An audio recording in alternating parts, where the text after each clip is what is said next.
Hello আমার প্রিয় ছাত্রছাত্রী, আমরা এর আগের দিন বায়ুমণ্ডলের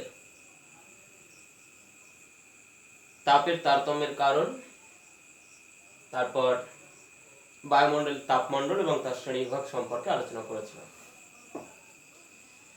আমরা আজকে এর পরবর্তী পার্ট নিয়ে আলোচনা করব, যার মধ্যে আছে সমষ্ণ রেখা।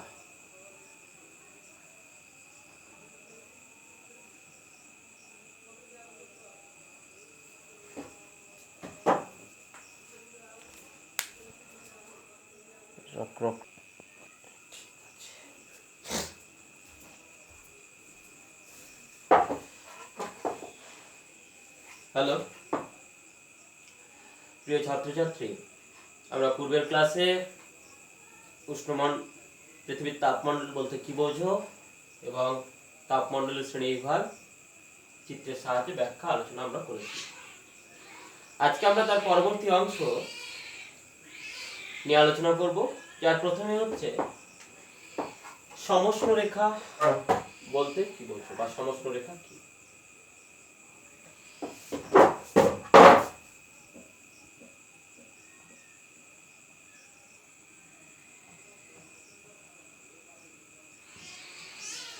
সম উষ্ণ রেখা, দুটো শব্দ, একটা হচ্ছে সমান, একটা হচ্ছে উষ্ণ। পৃথিবীতে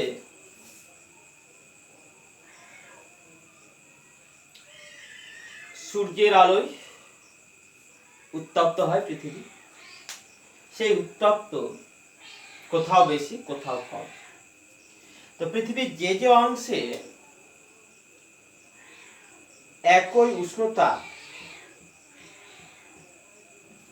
পৃথিবীর যে যে অংশে একই উষ্ণতা লক্ষ্য করা যায়, এই যে ফোঁটা দিলাম সেই অংশগুলোতে সবগুলোতে আমি ধরলাম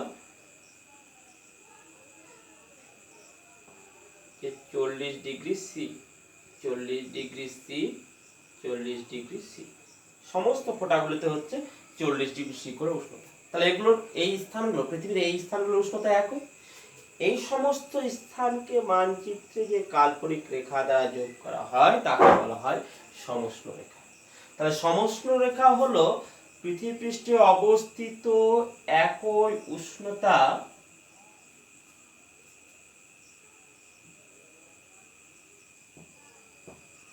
যুক্ত স্থানগুলিকে মানচিত্রে যে কাল্পনিক রেখা দ্বারা যোগ করা হয় তাকে বলা হয় সমষ্ণ রেখা। এই সমষ্ণ রেখার সাহায্যে পৃথিবীর অনুভূমিক যে তাপের তারতম্য সেটা ব্যাখ্যা করা হয়।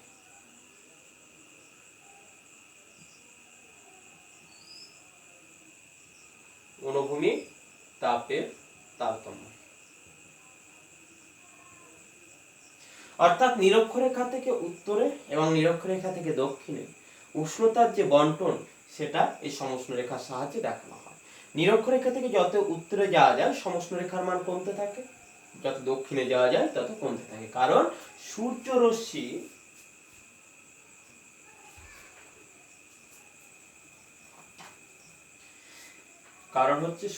নিরক্ষরেখায় লম্বভাবে কিরণ দেয়, আর তুই মেরু অঞ্চলের দিকে তির্যক হবে, অর্থাৎ কম উষ্ণতা। তাই সমষ্ণ রেখার মান নিরক্ষরেখা থেকে উত্তর এবং দক্ষিণে কমে। এবং এই সমষ্ণ রেখাগুলি সবগুলোই তোমার অক্ষরেখার সমান্তরালে।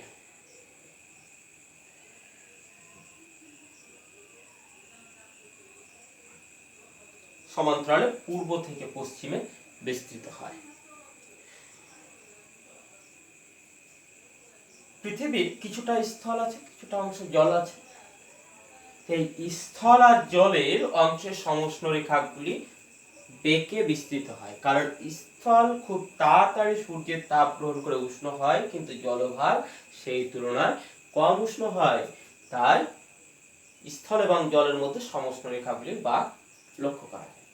জলভাগে সমষ্ণ রেখাগুলি স্থলভাগে খুব কাছাকাছি বিস্তৃত থাকে, কিন্তু জলভাগে দূরে বিস্তৃত থাকে, অর্থাৎ তাদের মধ্যে সমষ্ণ রেখাগুলির মধ্যে জলভাগে বিস্তৃতি একটু বেশি থাকে। কারণ জলভাগে এটা বিশাল অংশ জুড়ে একই উষ্ণতা লক্ষ্য করা যায়, কিন্তু স্থলভাগে কোথাও পাহাড়, কোথাও পর্বত, কোথাও মরুমৃত্তিকা, কোথাও হচ্ছে ল্যাটেরাইট মৃত্তিকা, কোথাও পলিমৃত্তিকা, কোথাও উদ্ভিদ আছে, কোথাও নেই, কোথাও কংক্রিট, কোথাও শহর, কোথাও নগর, কোথাও গ্রাম ইত্যাদি তারতম্য। তার ফলে হচ্ছে উষ্ণতার তারতম্য ঘটে। তাই স্থলভাগে সমষ্ণ রেখাগুলি খুব দ্রুত পরিবর্তিত হয়, কিন্তু জলভাগে ধীরে ধীরে পরিবর্তিত হয়।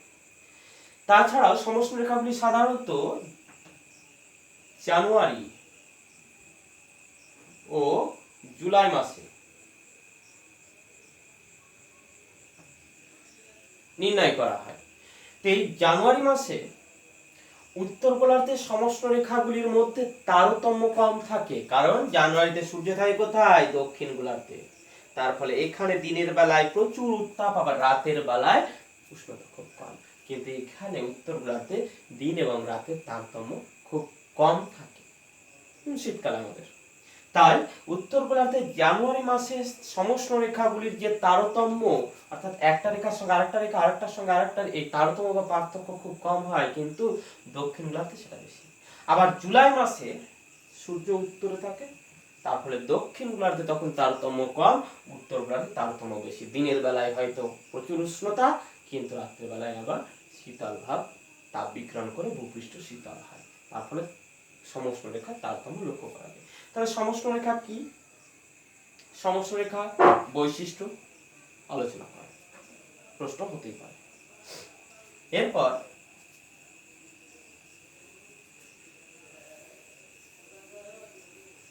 আরো একটা রেখা নিয়ে আমরা আলোচনা করব, সেটাকে বলছে তাপ বিষুব রেখা।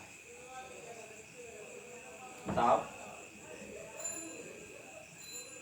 বিষুব রেখা কি? তাপ বিষুব রেখা, রেখা তো দুটো বিন্দুকে যুক্তকারী লাইনকে রেখা বলছে। বিষুব কথার অর্থ হলো সমান, অর্থাৎ নিরক্ষরেখাকে নির্দেশ করে, পৃথিবীকে দুটো সমান গোলার্ধে ভাগ করে। তাই তাপ বলতে যে তাপ রেখা পৃথিবীকে দুটো ভাগে ভাগ করে, এই ধরনের একটি ধারণা। আমরা আলোচনায় আসি। পৃথিবীর উত্তর থেকে দক্ষিণে যে রেখাগুলি কল্পনা করা হয়েছে তাদের বলা হয় দ্রাঘিমা রেখা। এই দ্রাঘিমা রেখার সংখ্যা হচ্ছে 360টি। তো সূর্য পৃথিবীর ওপর পতিত হয়, কোথাও লম্বভাবে, কোথাও তির্যকভাবে। তো প্রতিটি দ্রাঘিমায় সূর্যরশ্মি পতিত হয়। প্রতিটি দ্রাঘিমার সর্বোচ্চ স্থানকে, সর্বোচ্চ উষ্ণ স্থানকে, কোথাকার? পৃথিবীর 360টি যে দ্রাঘিমা আছে, অর্থাৎ প্রতিটি দ্রাঘিমার সব থেকে উষ্ণ স্থান যেগুলো, তাকে যদি আমরা যে রেখা দ্বারা যোগ করব তাকে বলা হবে তাপ বিষুব রেখা। সেটা সাধারণত নিরক্ষরেখাকে অনুসরণ করে, কারণ সূর্য নিরক্ষরেখার উপর লম্বভাবে পতিত হয় বছরের বেশিরভাগ সময়। তাই তাপ বিষুব রেখা নিরক্ষরেখাকে অনুসরণ করে বিস্তৃত হয়। তবে এই রেখাটি কখনো উত্তর দিকে সরে, আবার কখনো দক্ষিণ দিকে সরে। সূর্য যখন উত্তর দিকে স্থানান্তরিত হয়, যেটাকে বলা হয় উত্তরায়ণ,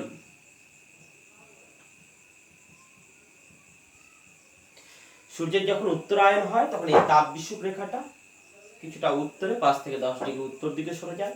আবার সূর্য যখন দক্ষিণ দিকে স্থানান্তরিত হয় তখন তাপ বিষুব রেখা 5 থেকে 10 ডিগ্রি দক্ষিণ দিকে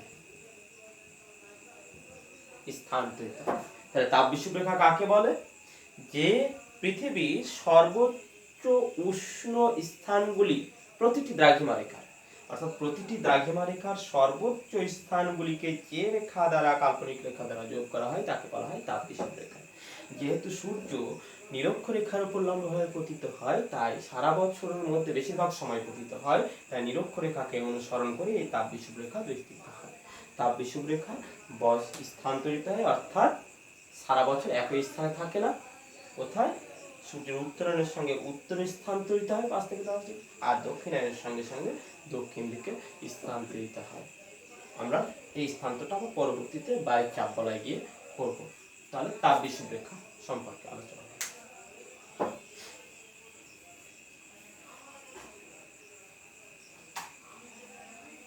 এবার বিশ্ব উষ্ণায়ন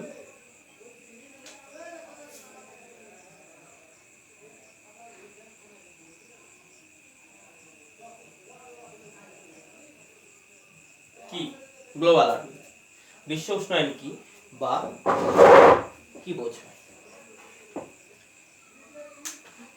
আমরা এই বিষয় সম্পর্কে পূর্বের ক্লাসে অবগত হয়েছি, তাছাড়াও আমরা এই বিষয়টি বিজ্ঞান ক্লাসও থাকি, অর্থাৎ সায়েন্সের সাবজেক্টগুলোর মধ্যে আমরা বিশ্ব উষ্ণায়ন নিয়ে আলোচনা করে থাকি। তো বিশ্ব উষ্ণায়ন কি? বিশ্ব উষ্ণায়ন হচ্ছে বিশ্বের উষ্ণকরণ হওয়াকে বলা হয় বিশ্ব উষ্ণায়ন। কিভাবে হয়, কেন হয়? আমরা জানি পৃথিবীর গড় তাপমাত্রা হচ্ছে 15 ডিগ্রি সি, কিন্তু বর্তমানে মনুষ্য সৃষ্ট কারণ বা কখনো কখনো প্রাকৃতিক কারণেও আমাদের এই পৃথিবীর গড় তাপমাত্রা ধীরে ধীরে বৃদ্ধি পাচ্ছে। যে ঘটনাকে বলা হয় বিশ্ব উষ্ণায়ন বা গ্লোবাল ওয়ার্মিং। তাহলে পৃথিবীর গড় তাপমাত্রা বৃদ্ধির ঘটনাকে বলা হয় বিশ্ব উষ্ণায়ন বা গ্লোবাল ওয়ার্মিং। এখন গড় তাপমাত্রা বৃদ্ধি করে কি? পৃথিবীতে তাপ আসে কোথা থেকে? সূর্য থেকে। তাহলে পৃথিবীর তাপটা আবার বৃদ্ধি করছে কে? পৃথিবীর তাপটা বৃদ্ধি করছে এই বায়ুমণ্ডল, পৃথিবীর চারিদিকে যে বায়ুমণ্ডল আছে সেই বায়ুমণ্ডলে যে সমস্ত ধূলিকণা, গ্যাসীয় উপাদান আছে তারা। কিভাবে? সূর্য থেকে যে তাপটি আসছে সেটাকে CO2 গ্রহণ করছে, জলীয় বাষ্প গ্রহণ করছে, CFC গ্রহণ করছে, মিথেন গ্রহণ করছে। এই সমস্ত গ্যাসগুলি কোথায় আছে? বায়ুমণ্ডলে। O3 গ্রহণ করছে। তাহলে এই সমস্ত গ্যাসগুলি বায়ুমণ্ডলে আছে আর তারা সূর্য থেকে আগত তাপকে শোষণ করে আমাদের এই বায়ুমণ্ডলকে উত্তপ্ত করছে। আর এই গ্যাসগুলি উৎপন্ন করছে কে? আমরা, অর্থাৎ পৃথিবীতে যে সমস্ত মানুষ বসবাস করে তারা তাদের নিত্য প্রয়োজনীয় দ্রব্য বা প্রয়োজনীয় জিনিস উৎপাদন করতে গিয়ে এই গ্যাসগুলি প্রচুর পরিমাণে বায়ুমণ্ডলে উৎপাদন করছে এবং তারা সূর্য থেকে আগত ক্ষুদ্র তরঙ্গের রশ্মিকে শোষণ করে পৃথিবীকে উত্তপ্ত করছে। এমনকি ধূলিকণা বা কঠিন বস্তুকণা যারা আছে তারা এই তাপটা পৃথিবীতে আসার পর রাত্রিবেলায় যখন বিকিরিত হয়ে যায় দীর্ঘ তরঙ্গে, তখন তাকে বাইরে যেতে বাধা দিয়েও পৃথিবীর তাপমাত্রাকে বৃদ্ধি ঘটাতে সাহায্য করে। তাহলে গ্রিনহাউস যে সমস্ত গ্যাসগুলি গ্লোবাল ওয়ার্মিং এ বিশ্ব উষ্ণায়নে সাহায্য করে তাদের বলা হয় গ্রিনহাউস গ্যাস।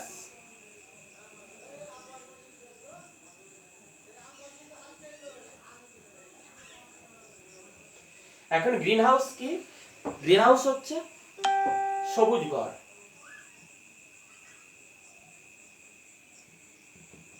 সবুজ ঘর কি? এটা একটি রূপক কথা।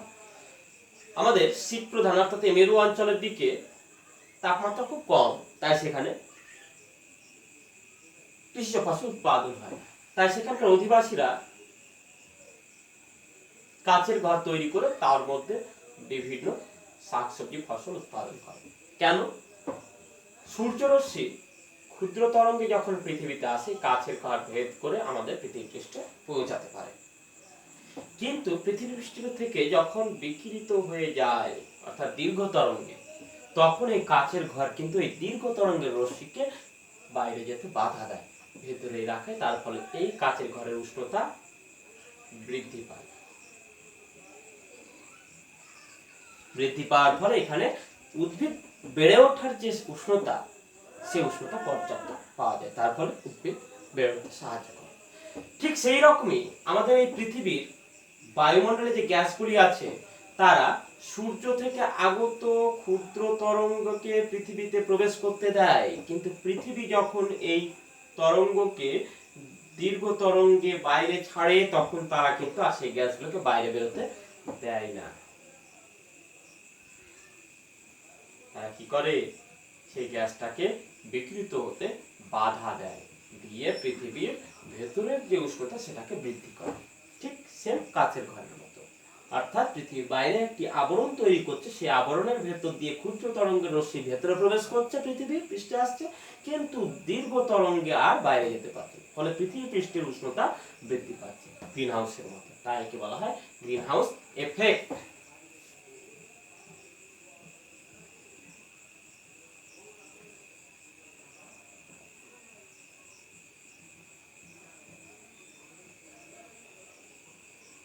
তাহলে গ্রিন হাউস এফেক্ট কি, বা বলতে কি বোঝো? গ্রিন হাউস কি? গ্রিন হাউস গ্যাস বলতে কি? তাহলে যে সমস্ত গ্যাসগুলি পৃথিবীর উষ্ণতা বা বিশ্ব উষ্ণায়নে সাহায্য করে তাদের বলা হয় গ্রিন হাউস গ্যাস। এই গ্যাসগুলির মধ্যে প্রধান হচ্ছে CO2, বায়ুমণ্ডলের সর্বাধিক পরিমাণে গ্রিন হাউস গ্যাস পরিমাণ হচ্ছে CO2, আছে CFC, মিথেন, ওজোন, জলীয় বাষ্প ইত্যাদি। তো যতগুলো গ্রিন হাউস গ্যাস আছে তার মধ্যে সর্বাধিক থাকে CO2, কার্বন ডাই অক্সাইড, আর সব থেকে উষ্ণকরণ ক্ষমতা বেশি হচ্ছে CFC।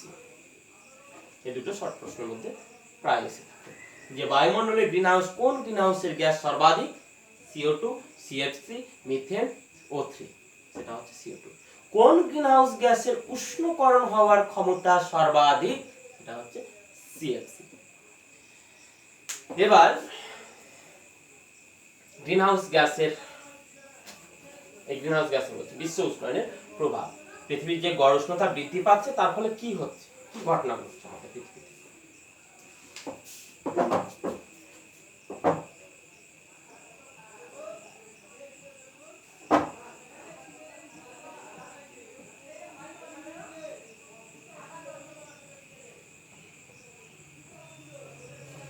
বিশ্ব উষ্ণায়নের ফলে কি ঘটনা ঘটে? বিশ্ব উষ্ণায়নের ফলে প্রধানত যে ঘটনাটি ঘটে আমরা সেটা এতক্ষণ আলোচনায় জানতে পারলাম, সেটা হচ্ছে উষ্ণতা বৃদ্ধি।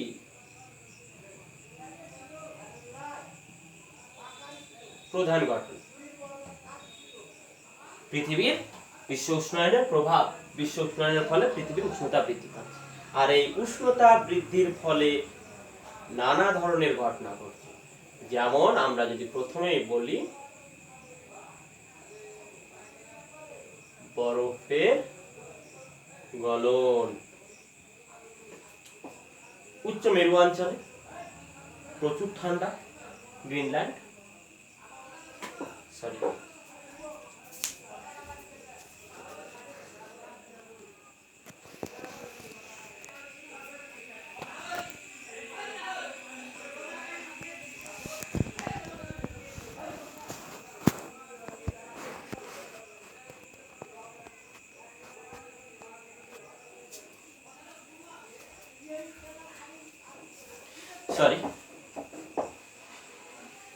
ব্যাটারি লো, তাই ফ্ল্যাশ লাইট অফ হয়ে গেছে, আর কিছুক্ষণ শেষ করে নিন, 2-5 মিনিট।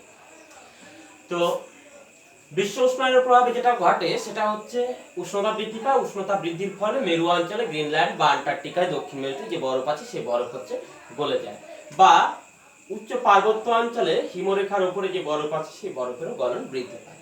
আর এই বরফের গলন বৃদ্ধি পেলে সেই বরফ গলে গিয়ে নদীর সাহায্যে জল এসে কোথায় পড়বে? সমুদ্রে। তাহলে সমুদ্রে যদি জল পড়ে তাহলে সমুদ্রের জলতলের উচ্চতা বৃদ্ধি পাবে।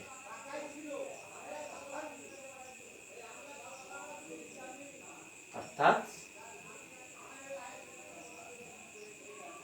সমুদ্র তলের উচ্চতা বৃদ্ধি।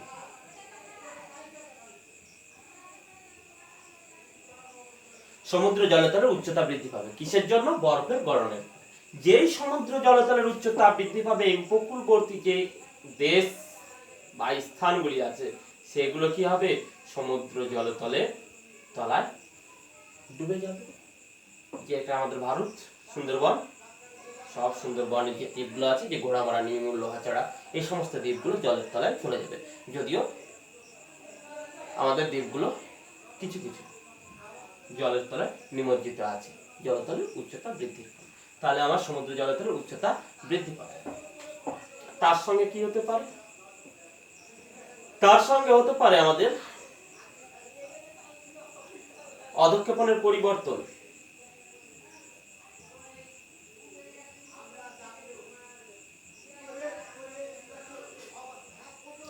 অধঃক্ষেপণের পরিবর্তন বলতে আমরা শিলাবৃষ্টি, শৈলক্ষেপ, পরিচলন, ঘন বৃষ্টি এগুলো বুঝি। যেমন যদি উষ্ণতা বৃদ্ধি পায় সমুদ্রে নিম্নচাপের সৃষ্টি হবে, এই নিম্নচাপের ফলে ঘূর্ণিঝড়ের প্রকোপ বৃদ্ধি পাবে, ঘূর্ণিঝড়ের প্রকোপ বৃদ্ধি পেলে উপকূলবর্তী অঞ্চলগুলো বন্যা বা অতিরিক্ত বৃষ্টির ফলে বন্যার সৃষ্টি হবে, ধ্বংস হবে, অর্থাৎ ঘূর্ণিঝড়ের প্রকোপ বৃদ্ধি পেতে পারে। শৈলক্ষেপ বৃষ্টিপাত, যেখানে পরিচালন বৃষ্টিপাত হয় সেখানে ঘূর্ণ বৃষ্টির পরিমাণ দেখা যাবে। যেখানে শৈলক্ষেপ বৃষ্টিপাত হয় সেখানে শৈলক্ষেপ বৃষ্টির জায়গায় ঘূর্ণ বৃষ্টির পরিমাণ লক্ষ্য করা যেতে পারে। অর্থাৎ অধঃক্ষেপণের মধ্যে যে বৃষ্টিপাত হচ্ছে তিনটে চরিত্র, ঘূর্ণ বৃষ্টি, পরিচালন বৃষ্টি, শৈলক্ষেপ বৃষ্টি, এদের যে প্রকৃতি বা চরিত্র, যে নিরক্ষীয় অঞ্চলে পরিচালন বৃষ্টি লক্ষ্য করা যায়, কিন্তু দেখা যাচ্ছে ক্রান্তীয় অঞ্চলেও আবার কখনো কখনো পরিচালন বৃষ্টি লক্ষ্য করা যাবে। কারণ পরিচালন বৃষ্টিটা হয় দিনের বেলা, উষ্ণতার ফলে জল বাষ্প হয়ে ঊর্ধ্বে উৎক্ষিপ্ত হয়, সেই জল ঘনীভূত হয়ে আবার নিচে নেমে আসে। ক্রান্তীয় অঞ্চলে উষ্ণতা আরো বৃদ্ধি পাবে, সেখানেও পরিচালন বৃষ্টি দেখা যেতে পারে, ঘূর্ণ বৃষ্টি দেখা যেতে পারে, শৈলক্ষেপ বৃষ্টির জায়গায় ঘূর্ণ বৃষ্টি দেখা যেতে পারে, অর্থাৎ অধঃক্ষেপণের প্রকৃতি পরিবর্তন হবে। কৃষি পরিবর্তন লক্ষ্য করা যাবে।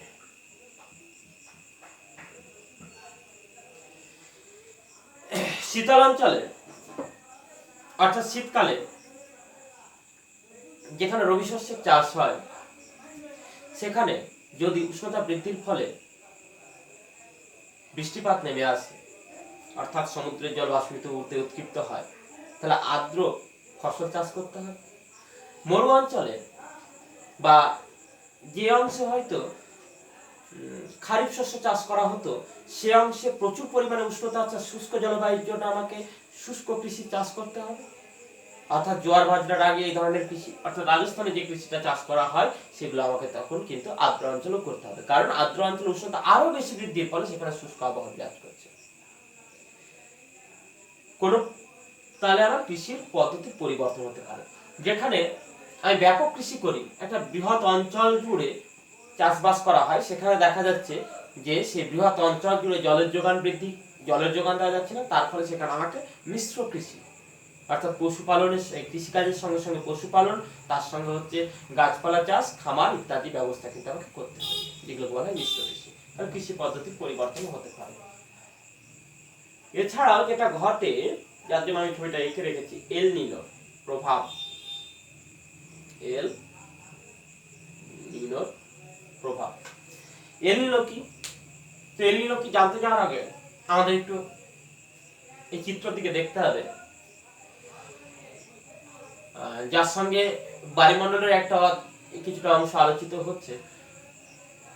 এই ম্যাপে ওয়ার্ল্ডের ম্যাপ আঁকা আছে, উত্তর আমেরিকা, দক্ষিণ আমেরিকা, এশিয়া, ইউরোপ, আফ্রিকা, 6টা মহাদেশ, নিচে হচ্ছে আন্টার্কটিকা দেওয়া নেই। এই এশিয়ার পূর্ব দিকে এবং উত্তর আমেরিকা এবং দক্ষিণ আমেরিকার পশ্চিম দিকে এই যে বিস্তীর্ণ জলভাগ, সেই জলভাগের নাম হচ্ছে প্রশান্ত মহাসাগর, যেটা আমাদের সবথেকে বৃহত্তম মহাসাগর। এই প্রশান্ত মহাসাগরের এদিকটি হচ্ছে পূর্ব উপকূল, এদিকটি হচ্ছে পশ্চিম উপকূল, অর্থাৎ প্রশান্ত মহাসাগরের পশ্চিম উপকূলের ভারতীয় অংশ, জাপান, এশিয়ার অংশ, এদিক হচ্ছে আফ্রিকা, এখানে আবার অস্ট্রেলিয়া আছে, এই অংশে অস্ট্রেলিয়া, এই সমস্ত অংশগুলো হচ্ছে পশ্চিম প্রশান্ত মহাসাগর উপকূলের অন্তর্গত।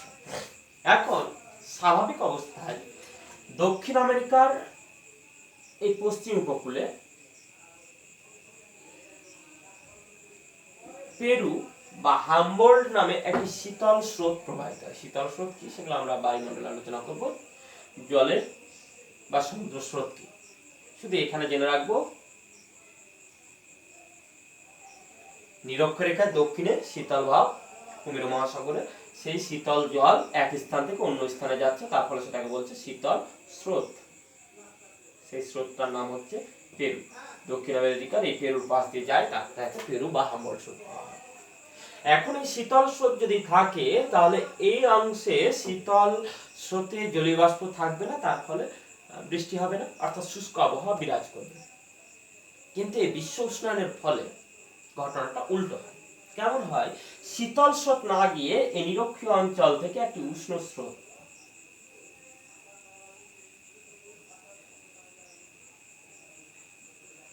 নিরক্ষীয় অঞ্চল থেকে উষ্ণ স্রোত অর্থাৎ উত্তর থেকে এই পেরু উপকূলে দক্ষিণ আমেরিকার পশ্চিম উপকূলে উষ্ণ স্রোতের আগমন ঘটে।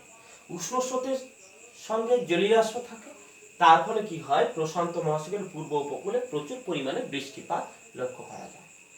আর এই মহাসাগরের ঠিক পশ্চিম উপকূলে তখন কিন্তু শুষ্ক আবহাওয়া বিরাজ করে।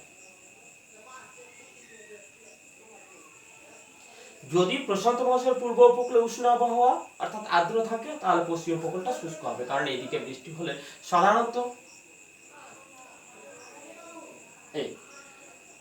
এদিক থেকে উষ্ণ স্রোতটা আস্তে আস্তে এদিকে আসে, অর্থাৎ এদিকার উষ্ণ জল এদিকে এসে এই অংশে জলীয় বাষ্পের যোগান ঘটায়, তখন এই উপকূলীয় অঞ্চলে অর্থাৎ স্থলভাগে ঘনীভূত হয়ে মেঘ বৃষ্টি ঘটায়। ঠিক সেই সময় আমাদের ভারতীয় উপমহাদেশে অর্থাৎ প্রশান্ত মহাসাগরের পশ্চিম উপকূলে কিন্তু শুষ্ক আবহাওয়া বিরাজ করে। এই ঘটনাকে বলা হয় এল নিনো। এল নিনো কথার অর্থ হলো ছোট্ট শিশু।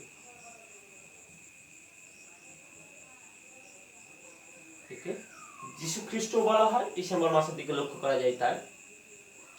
আর যদি তাহলে এল নিনো কি, এল নিনোর ফলে দক্ষিণ আমেরিকার পশ্চিম উপকূলে আর্দ্র আবহাওয়া বিরাজ করে উষ্ণ স্রোতের আগমনের ফলে, আর প্রশান্ত মহাসাগরের পশ্চিম উপকূলে শুষ্ক আবহাওয়া বিরাজ করে, এই ঘটনাটাকে বলা হয় এল নিনো। আর ঠিক এর বিপরীত ঘটনা, যদি প্রশান্ত মহাসাগরের এই পশ্চিম উপকূলে আর্দ্র আবহাওয়া বিরাজ করে আর পূর্ব উপকূলে শুষ্ক আবহাওয়া বিরাজ করে, তখন সেই বিপরীত ঘটনাকে বলা হয় লা নিনো। তাহলে এল নিনো হচ্ছে শীতল স্রোতের পরিবর্তে উত্তর গোলার্ধ, উত্তর থেকে যদি একটি উষ্ণ স্রোত আসে প্রশান্ত মহাসাগরের পূর্ব উপকূলে, তার ফলে এখানে আর্দ্র আবহাওয়া বিরাজ করে, তার ফলে এই অংশে বন্যা হয়। ঠিক তার প্রশান্ত মহাসাগরের উল্টো বিপরীত দিক অর্থাৎ পশ্চিম উপকূলে তখন খরা বা শুষ্ক আবহাওয়া বিরাজ করে, আর একে বলা হয় এল নিনো। ঠিক এর বিপরীত ঘটনা, অর্থাৎ প্রশান্ত মহাসাগরের পূর্ব উপকূলে শুষ্ক আবহাওয়া বিরাজ করার ফলে এখানে খরা দেখা দেবে, আর পশ্চিম উপকূলে আর্দ্র আবহাওয়ার জন্য বন্যা দেখা দেবে, সেটাকে তখন বলা হয় লা নিনো। আর যদি এল নিনো লা নিনো কোনোটাই না ঘটে স্বাভাবিক অবস্থায় প্রশান্ত মহাসাগরে বিরাজ করে, তখন সেটাকে বলা হয় লা নাদা। প্রশ্ন হতে পারে এল নিনো কি, লা নিনো কি, এল নিনো লা নিনোর মধ্যে পার্থক্য, লা নাদা কি। এল নিনোর অপর নাম হচ্ছে এল ভায়োজা।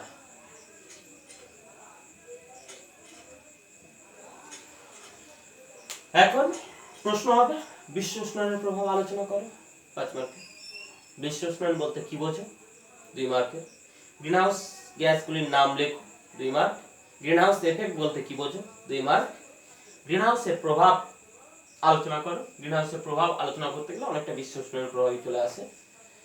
আর গ্রিনহাউস গ্যাসগুলির উৎস সম্পর্কে ব্যাখ্যা করো, 3 মার্ক হতে পারে। যে নামগুলো গ্রিনহাউস গ্যাসগুলির নাম বললাম সেগুলো কোথা থেকে এসেছে, যেমন মিথেন জলাভূমি কৃষি জমি থেকে আসে, CO2 যেমন জ্বালানির ফলে বা জৈব জ্বালানি দহনের ফলে আসে, CFC আছে যেমন শীতলীকরণ যন্ত্র, রেফ্রিজারেটর, রং, এই সমস্ত জায়গা ক্ষেত্র থেকে CFC উৎপন্ন হয়। সেই রকম কোন গ্যাস কোথা থেকে উৎস হয়, সেই রকম গ্রিনহাউস গ্যাসগুলোর উৎস চাইতে পারে, শর্ট প্রশ্ন হতে পারে। ঠিক আছে, এতটুকু তোমরা করো, পরের ক্লাসে তখন পরবর্তী অংশ আলোচনা করা হবে। Thank you.